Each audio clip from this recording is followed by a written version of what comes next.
Everybody, we're here with Amanda, and I want to show you how to do the stage makeup for the recital.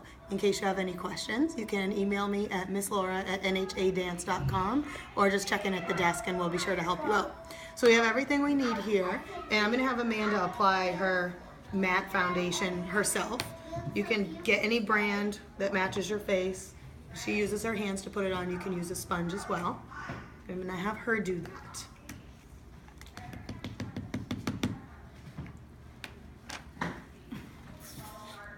So once she's finished with that, we're going to take, she has here a loose powder, which works. You can also use a pressed powder and apply it with one of those round sponge applicators as well.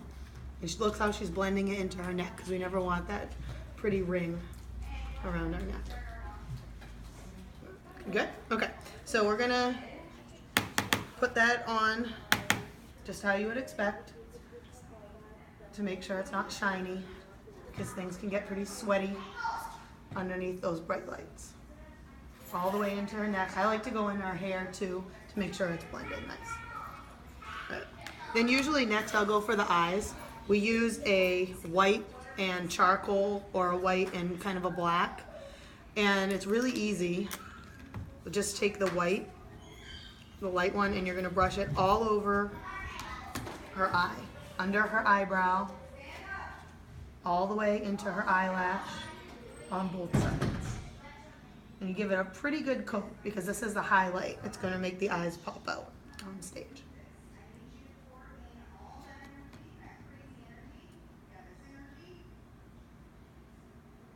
Okay. And then I'm going to take a sturdier brush and do the black here.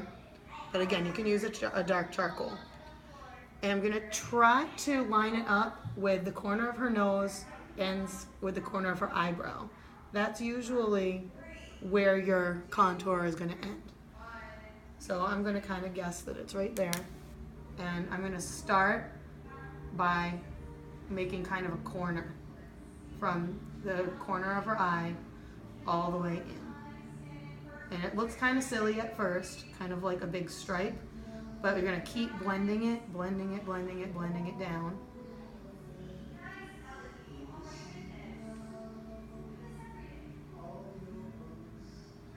And then in a minute, I'm going to take the white and blend that out as well. So if you have any harsh lines,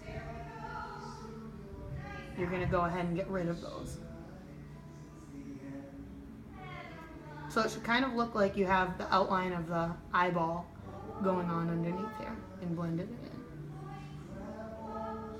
And then I'm going to go back in with my white and kind of blend this, because it made it a little harsh right there.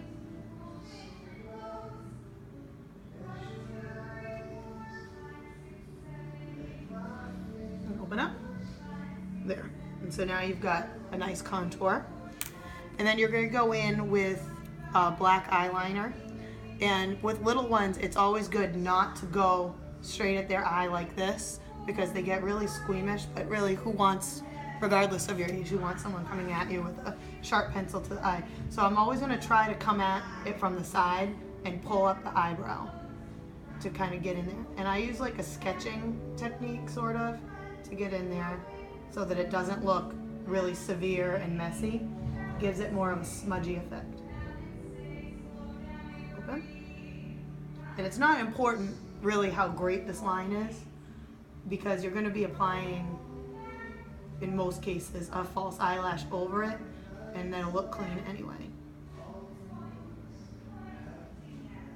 So there's the top. I'm going to go underneath, so I'm going to ask her to look straight up, and I'm going to come at it from underneath and stretch out her eye all the way across.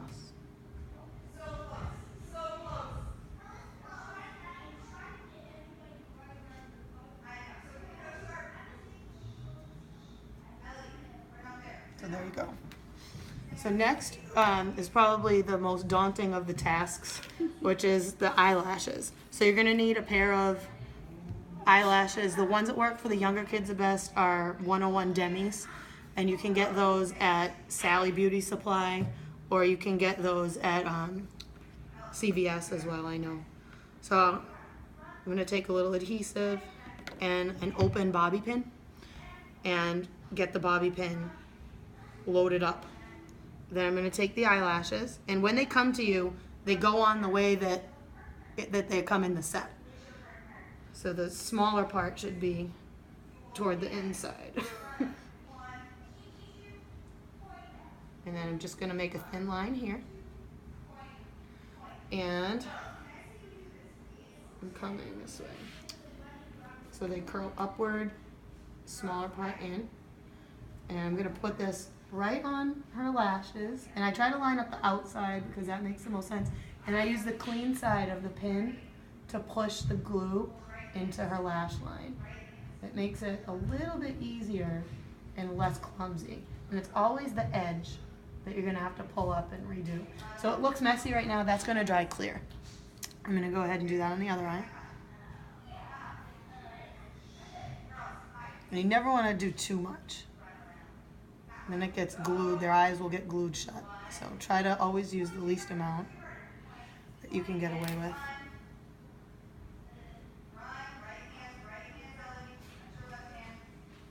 So here she goes. I'm better on the other side.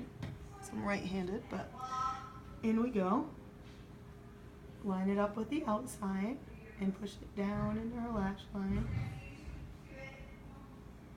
And I'm getting stuck.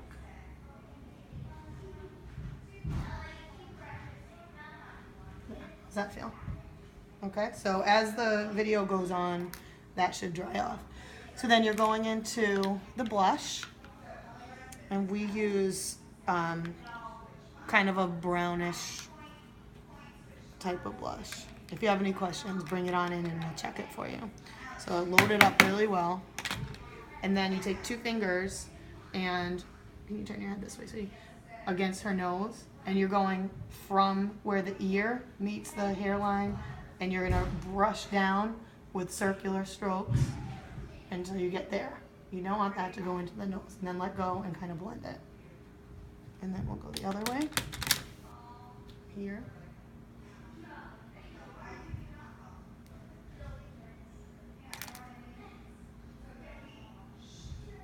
There you go. So that circle eliminates that stripy look that you sometimes get when you do your blush.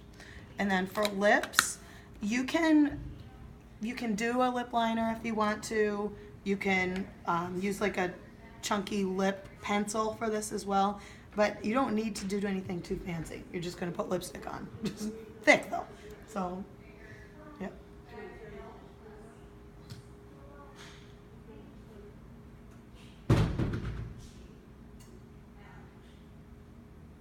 On a little kid I would do this, but on an older girl I would let them do this themselves because it's so much easier to put lipstick on yourself than it is to put lipstick on someone else. She'll probably look like a clown when I'm done with this, but normally I would have her do this. I didn't do too bad. There we go. And then finally, this is still drying, but I'll just kind of take some of the excess off. Some people like to put mascara on their false eyelashes. Some people don't like to. Amanda says that she doesn't generally do that, right? So she's going to go in and just do the bottom eyelashes. One thing though, if you are going to put them on the false eyelashes, don't stripe like this. You want to put it in the lashes and wiggle it up and out, because that'll separate the lashes instead of making it look like that big spider. So I'm going to do that on the lower ones, again coming in from underneath and wiggle so that her lashes don't look spiderish. And then I'll come on this side. Wiggle, wiggle, wiggle, like that. And then otherwise, the only other suggestion I would have is if you have light hair and you find that your eyebrows will disappear in all the matte makeup, you can get a brown pencil and just very lightly fill them in a little bit so that your eyebrows don't get lost and your face looks good and Amanda looks beautiful. Thank you. Good luck.